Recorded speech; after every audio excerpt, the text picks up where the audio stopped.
vais demander à nos 4 témoins de se présenter très rapidement et puis de leur demander de réagir ou de poser des questions par rapport aux présentations.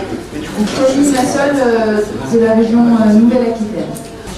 Oui, David Billigaraï, je suis en charge du marketing des vignerons musées.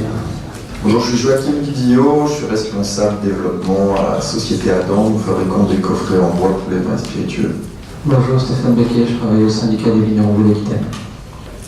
je vais garder le micro et s'il y en a toi ou d'autres par rapport à des questions, des remarques que vous auriez.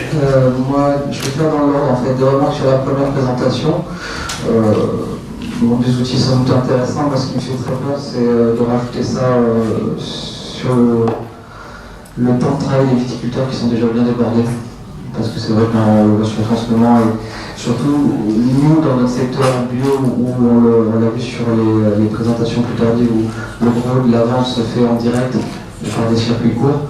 Les gens ont peu de temps pour alimenter ce genre de choses et donc du coup on le voit, ils sont déjà bien débordés vu qu'il faut qu'ils soient viticulteurs, œnologues, commerçants, comptables. Donc c'est vrai que pour ça, moi, ça me fait un petit peu peur derrière tout ce qui pourrait ressortir et être développé. Alors c'est justement pourquoi on essaye de développer une méthode qui se nourrit, on va dire, de l'information comptable du viticulteur, donc directement des factures, etc., ou d'un logiciel de gestion des vins intégrés, pour en direct avoir les calculs, donc faire le choix vraiment des données nécessaires à partir des outils comptables pour avoir un outil en direct. Et le but c'est vraiment effectivement de réduire le temps, parce qu'on le sait que c'est très, ça prend énormément de temps. La comptabilité, il renseigne très peu tout ce qui est consommation énergétique, tout ce qui est quantité d'eau, tout ce qui est... Donc c'est des informations qu'il va falloir aller chercher quelque part, quoi. C'est ça la problématique derrière.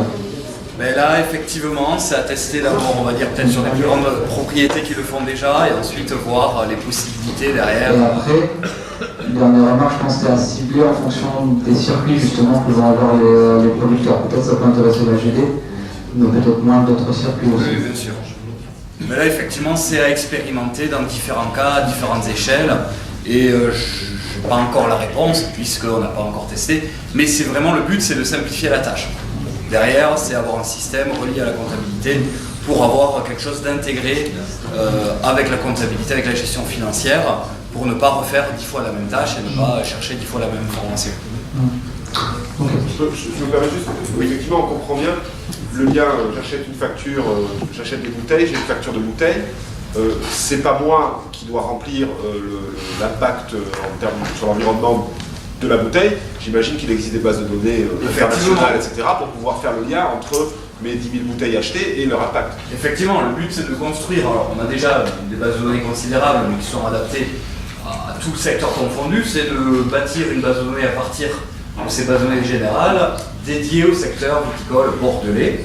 Donc avec une expérimentation, voir les données à aller chercher, construire cette base de données et l'offrir donc à toutes les propriétés. Donc là c'est le but derrière effectivement, pour ne pas refaire le travail qu'il se faut.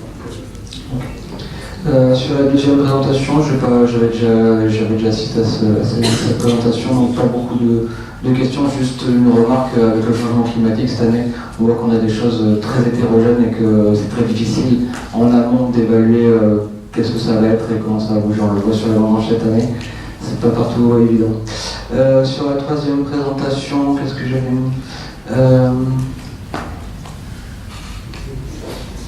oui, que le gros de l'achat n'était pas forcément fait qu'une dégustation, mais bon, c'est pas... Et qu'il y a eu des études, une grosse étude Ipsos sur les attentes des consommateurs par rapport à des produits bio. Donc là-dessus, il y a vraiment de la base de données, on a eu pas mal de choses, en public allemand, un public français, on voit vraiment les évolutions à un public plus mature sur les produits bio, quoi.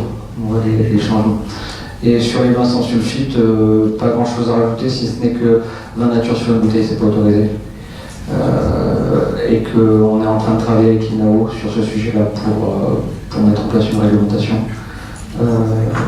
Et que les bio ne le voient pas forcément d'un mauvais œil, au contraire, c'est sans doute l'avenir peut-être pour une partie des vins. Par contre, ce qui nous dérange énormément, c'est la jungle qui est actuellement dessus. Et qu'avant de savoir l'impact et de savoir comment ça va bouger, il va falloir qu'on réglemente et qu'on cadre un peu tout ça pour que le consommateur s'y retrouve aussi, quoi. Par contre, sans sulfite, on va le mettre sur la bouteille. Sans sulfite ajouté. Sans sulfite ajouté, tout à fait.